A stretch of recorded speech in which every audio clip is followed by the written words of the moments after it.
Dominik Mysterio just won the NXT North American Championship and, bro, I don't know what to say.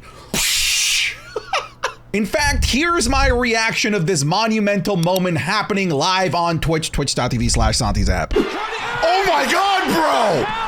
Damn it! Oh my God! No! No!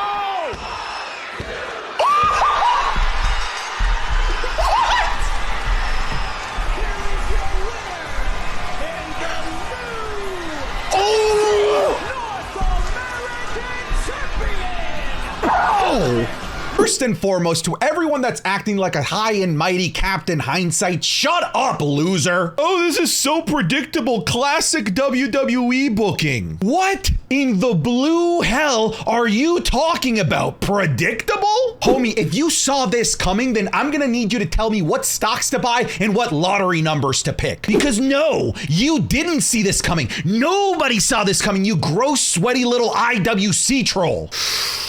Let me collect my breath.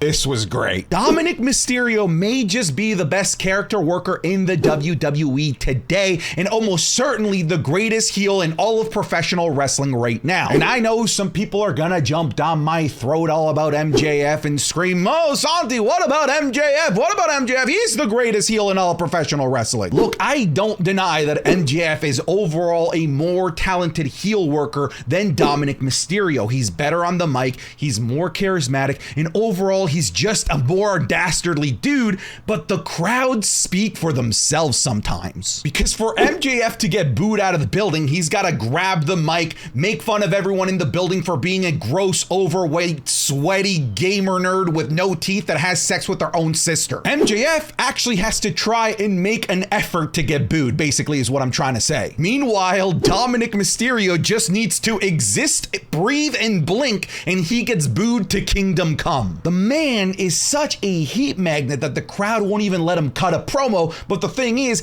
that promo work is probably the weakest part of his game, and the WWE played into this perfectly by turning it into a character trait where Rhea Ripley has to cut all of his promos. It was brilliant. Whether you feel like this championship win is deserved or not, I don't know. I'm not the person to answer that for you. I do believe that Dominik Mysterio is going to help bring eyeballs to NXT, but that's actually not what I'm here to talk to you about, because I'm actually here to help answer a question that you may have been screaming at the top of your lungs rhetorically when you saw Dominik Mysterio hold the title, which is why and how. Because there is a logical answer to this, and I think you're gonna like what I have to say. Because Dominik Mysterio shocking the entire world of professional wrestling is nothing but the canary in the coal mine. It is the first domino to fall for bigger and greater things to come into the world of professional wrestling. I want you to follow my train of thought here for a second, because shows like Raw, SmackDown, NXT, Dynamite, Collision traditionally have a lot of competition during the primetime slots that they typically air on. This competition is traditionally major North American sports, which draw millions and millions of eyeballs,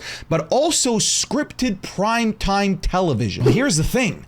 We are in a bit of a perfect storm. We are in a situation where the only professional sport that is airing on North American TVs during primetime up until September is baseball. And baseball doesn't really steal eyeballs from professional wrestling until about October when the playoffs start. But what about scripted television? Because that's always there. Or is it? Because currently all actors across Hollywood as well as writers are on strike, and there aren't going to be any new episodes of scripted traditional television until that strike is over. And it's not just the writers that are on strike, it's also the actors that are on strike. So people are predicting this strike to potentially last months. It's truly an unprecedented situation that we find ourselves in, where both actors and writers are on strike. This hasn't happened since the 1960s. So until the other major sports start, like the NBA or the NFL, these major networks and studios are scrambling to find new television to help them win new eyeballs. So that leaves studios like NBC, which airs Raw and NXT, Fox Studios, which airs SmackDown, and Warner Media that airs Dynamite and Collision. They are scrambling to find new means to grow their audience. And since they don't have scripted television to be able to rely on, they may just be leaning towards relying on professional wrestling, because the writers of professional wrestling organizations aren't part of SAG. They're not part of the writers union. They are employees of those individual organizations. And the wrestlers aren't actors in the traditional sense either. So professional wrestling is not going to be impacted in any capacity by these strikes. So there are a ton of new eyeballs that are potentially just right there, ripe for the taking, because they have nothing to watch at the moment. They have no new episodes of Law and Order SVU, and they don't have the NFL.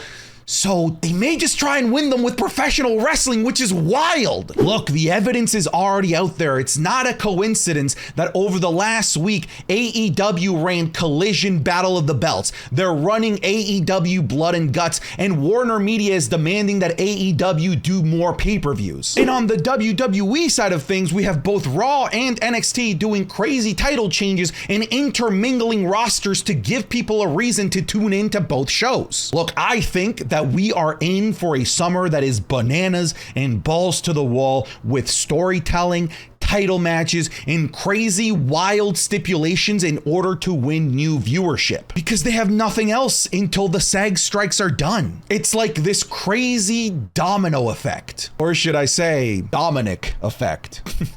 Okay, that was fucking stupid. All right, get out of here.